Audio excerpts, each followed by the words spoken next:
দুনিয়া তো ধোকা, দুনিয়া ধোকা। এই সৌন্দর্যময় চেহারা নারী 30 বছরের ব্যবধানে উনি বুড়ি, আর কেউ ফিররা সেদিকে ফিরা সেফও হালায় না।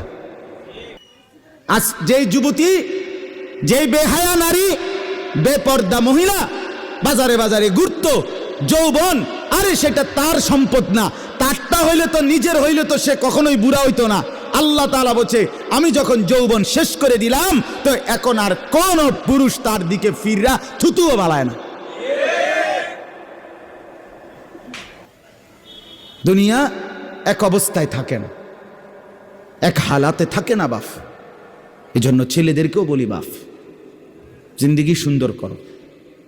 তোমার এই হাসি থাকবে না, তোমার এই সুস্থ সুন্দর সুঠাম দেহ থাকবে না।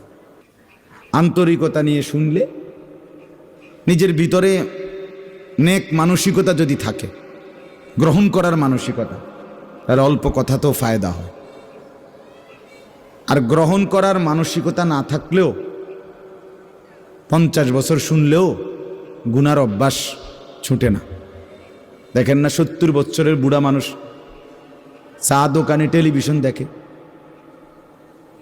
তাহলে এত বড় বুড়ো মানুষ মুরব্বী, উনি এখনো যদি বিড়ি খায়, সিগারেট খায়, এখনো যদি চা দোকানে টেলিভিশন দেখে, তো ওনার এই মন্দ অভ্যাস, বদ অভ্যাস কত বছর পরে ছুটবে? উনি আরো কয়শো বছর বাঁচলে গিয়া বুঝবে এটা গুনাহ। আর ওনার আর মেয়াদ আছে কি? এই জন্য বললাম, আপনি খবর নিলে দেখবেন 30 বছর মসজিদে আসা যাওয়া করে ঠিকই, কিন্তু যথাযথ আন্তরিকতা, দিলের মধ্যে আখেরাতের কোনো মানসিকতাই নাই, নিজেকে বদলানোর অনুভূতিই নাই, ফিকিরে নাই। সোজা কথা, পরকাল বলতে কিছু, এখন যা আছি তাই। এখন সুখে থাকলে সুখী দুনিয়া, এখন দুঃখে থাকলে দুঃখী। জিফুত যদি ঠিকমতো খানা খাদ্য খাওয়ায় খুশি, ঠিকমতো খানা খাদ্য নাই দুঃখী। মানে দুনিয়া পেলে খুশি, দুনিয়া না পেলে দুঃখী।